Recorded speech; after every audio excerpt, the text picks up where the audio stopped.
বিছানা ছেড়ে উঠে গেলে বিছানাটাকে গুছিয়ে তারপর উঠতে হয়। বাইরে বেরিয়ে গেলে বন্ধ করে আসতে হয় দরজাটা। জামা ছেড়ে দুমড়ে মুচড়ে এখানে সেখানে ছুঁড়ে ফেলে দিতে নেই।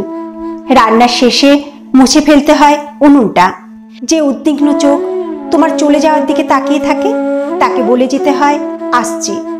এগুলোই আমাদের ছোটবেলা থেকে শেখানো হয়েছে। কিন্তু মানুষ ছাড়ার ক্ষেত্রে যদিও তেমন কিছু শেখেনি মানুষ। যাওয়ার বেলায় যে হাতটা একসময় শক্ত করে ধরা হয়েছিল সেই হাতটা অনায়াসে ভীষণ অবজ্ঞা ভরে ছেড়ে দেওয়া হয়। বিনা প্রস্তুতিতে আছড়ে ভেঙে ফেলা হয় তাকে যে তার সবটুকু দিয়ে জুড়তে চেয়েছিল তোমায়।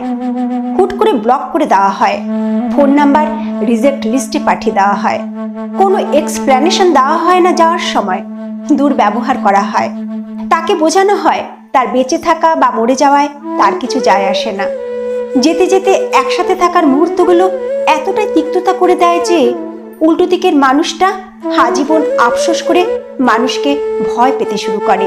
অথচ মানুষ মানুষকে ছেড়ে যাওয়ার বেলায় আমার মনে হয় একটু সংবেদনশীল হলেও হতে পারত।